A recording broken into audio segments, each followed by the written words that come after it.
ये एफआईआर अगर आप कॉलम 6 में जाएंगे और ये कॉलम 6 में जो आपराधिक संख्या कॉलम 6 है ये खाली है। औद्योगिक विवाद अधिनियम के तहत मतलब कि इंडस्ट्रियल डिस्प्यूट एक्ट के तहत ये आपराधिक धाराएं एफआईआर में दर्ज नहीं होता है। पूरे देश भर में कोई भी इसको ऑनलाइन एक्सेस कर सकता है, ऑनलाइन देख सकता है। तो ये देख के बता दे कि क्या अंबा प्रसाद गलत बोल रही है, क्योंकि ये कानूनी बात है। It is serious matter of concern कि हमारे पुलिस इतने काबिल पुलिस जिससे जनता इतना त्रस्त है, परेशान है, जिनको सामान्य ज्ञान नहीं है या जानबूझ के कर रहे हैं जो कर रहे हैं। आज मैं फिर एक मुद्दे पे आप लोगों के बीच में आई हूँ। ये मुद्दा कानून से जुड़ा हुआ है और व्यवस्था से जुड़ा हुआ है। आप लोग जानते हैं कि जो गृह मंत्रालय और जो उद्योग मंत्रालय है वो हमारे माननीय मुख्यमंत्री जी के अधीन चलती है। राज्य में माननीय उच्च न्यायालय भी है, हाई कोर्ट ऑफ झारखंड, और देश में सुप्रीम कोर्ट भी है, माननीय सर्वोच्च न्यायालय। और जो मतलब मैं आपके सामने एक ऐसा चीज़ प्रस्तुत करूंगी। देखिए, जिला में आईएएस आईपीएस अधिकारी भी है और आईएएस आईपीएस अधिकारियों का कमी नहीं है जिला में, और ये लोग काफ़ी जानकार, काफ़ी प्रबुद्ध में गिनती होती है, इनकी पढ़े लिखे प्रबुद्ध की गिनती है और बुद्धिजीवी में आते हैं।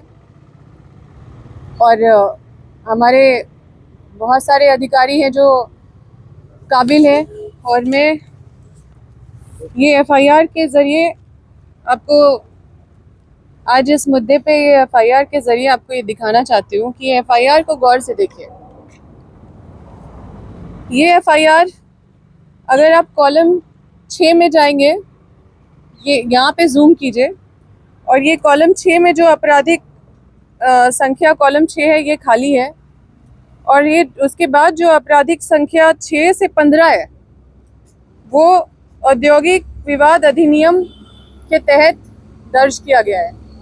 औद्योगिक विवाद अधिनियम के तहत मतलब कि इंडस्ट्रियल डिस्प्यूट एक्ट। अब ये जो धाराएं जिसको दिखाया जा रहा है, ये जो आपराधिक धाराएं जो दिखाया जा रहा है एफआईआर में इंडस्ट्रियल डिस्प्यूट एक्ट के तहत, ये एफआईआर में ये आपराधिक धाराएं एफआईआर में दर्ज नहीं होता है। इंडस्ट्रियल डिस्प्यूट एक्ट एफआईआर में दर्ज नहीं होता है। कोई भी आपराधिक न्यायालय इंडस्ट्रियल डिस्प्यूट एक्ट के अंतर्गत विचारण नहीं करती है। ये जो भी इंडस्ट्रियल डिस्प्यूट एक्ट का जो भी सेक्शन है वो आपका या तो लेबर कोर्ट में होता है सुनवाई, या तो आपका कमिश्नर कोर्ट में होता है, या फिर आपका ट्रिब्यूनल, इंडस्ट्रियल ट्रिब्यूनल में होता है। ये सामान्य ज्ञान हमारे राज्य के पुलिस को नहीं है। आप सोचिए कि ये जो धाराएं यहाँ पे जो मेंशन किया गया है, इनको basic elementary knowledge of law भी नहीं है। क्या ऐसे पुलिस प्रशासन जो मतलब इस तरह का काम कर रहे हैं, जो पब्लिक मनी से पैसा खाते हैं और कॉरपोरेट का काम करते हैं, इनको सामान्य ज्ञान नहीं है? और अगर ये जानबूझ के ऐसे कर रहे हैं तो दोनों ही केस में ये पब्लिक के हितकारी तो नजर नहीं आ रहे। अब ऐसे अधिकारी को संरक्षण दिया जाता है, ऐसे अधिकारी पे कोई कार्रवाई नहीं किया जाता है, और ऐसे अधिकारी जो काबिल अधिकारी है उनसे जनता परेशान है। ये लोग मतलब किस तरह से जनता को परेशान कर रहे हैं, किस तरह से ये लोग काम कर रहे हैं, आप लोगों के सामने ये उजागर कर रहे हैं। और आप लोगों के माध्यम से जो ये सब्जेक्ट जो गृह मंत्रालय राज्य सरकार के अधीन जो आता है और जो औद्योगिक मंत्रालय के अधीन आता है, मैं आपके माध्यम से उनके संज्ञान में ये देना चाहती हूँ कि औद्योगिक विकास होना चाहिए राज्य में, लेकिन कानून को ताक में रख के औद्योगिक विकास नहीं होना चाहिए। क्या केरेडारी के थाना प्रभारी और पुलिस अधीक्षक हजारीबाग, जो ये केरेडारी कांड संख्या जो 13/26 है, क्या इनको इनके ऊपर कार्रवाई नहीं होना चाहिए? पूरे देश भर में ये एफआईआर कोई भी देख सकता है और पूरे देश भर में ये देखा जाएगा कि इंडस्ट्रियल डिस्प्यूट एक्ट के तहत एफआईआर दर्ज हो रहा है, जबकि ये एफआईआर का एलिमेंट है नहीं। इंडस्ट्रियल डिस्प्यूट एक्ट में कभी भी ये आपराधिक मामला नहीं है कि एफआईआर दर्ज किया जाएगा। ये जो सेक्शन दिखाया जा रहा है, जो आपराधिक कांड, ये एफआईआर में दर्ज नहीं होता है, ये एफआईआर मटेरियल नहीं है।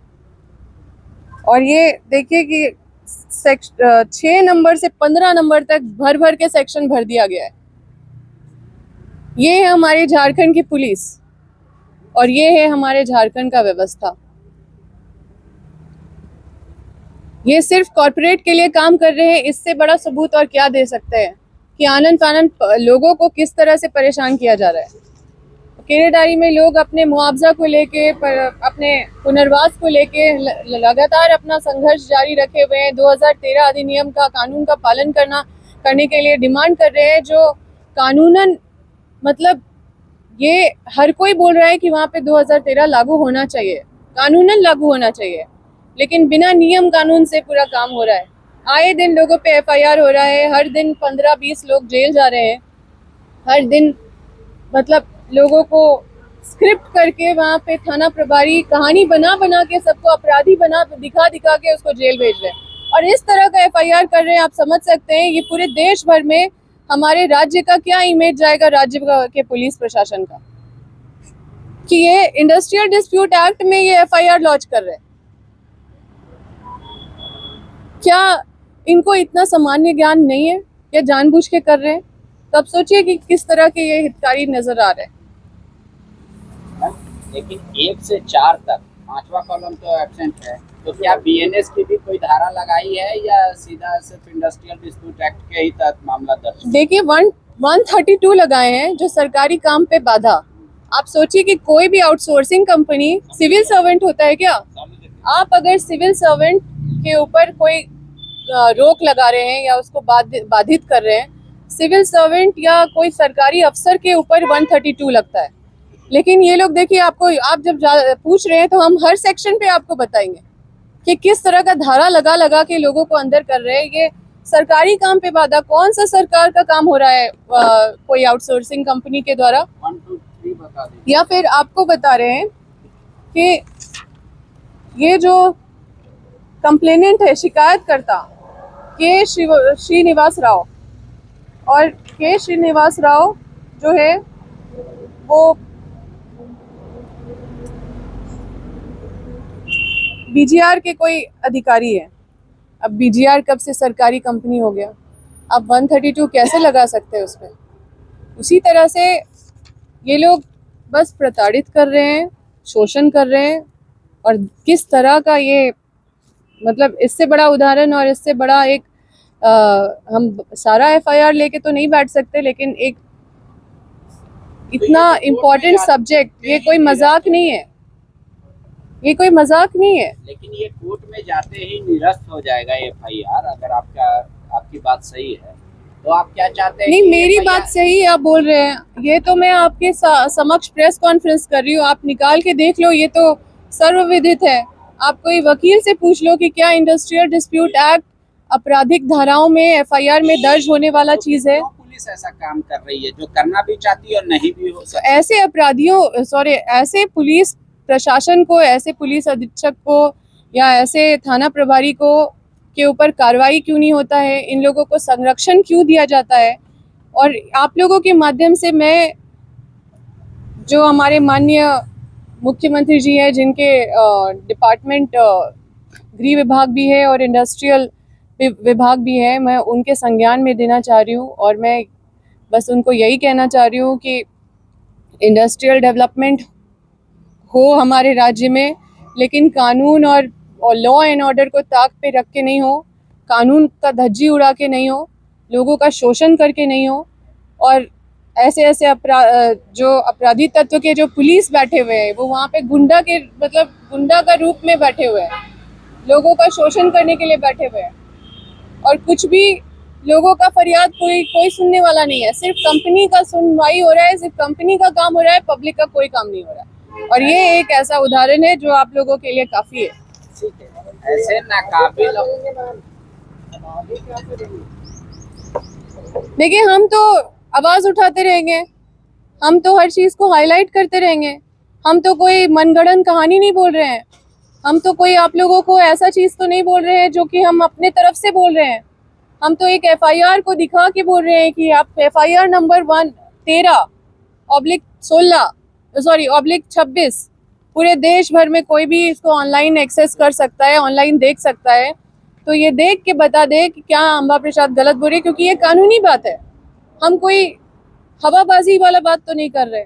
आप इस पे मेरे जो कंसर्न है, मेरा जो चिंता है और मेरा जो ये मुद्दा है, जो एक बहुत गंभीर सवाल खड़ा करता है यहाँ के पुलिस प्रशासन पे, जो झारखंड में इस तरह का रवैया पे, अधिकारियों का इस तरह का जो कंडक्ट है, उस पे मैं चाहती हूँ कि आप इस मुद्दे को गंभीरता से हाईलाइट करें, क्योंकि हमारा पूरा राज्य का बदनामी है इससे। हमारे पूरे राज्य के लोगों पे हंसी का पात्र है ये एफआईआर और इस तरह के कई एफआईआर।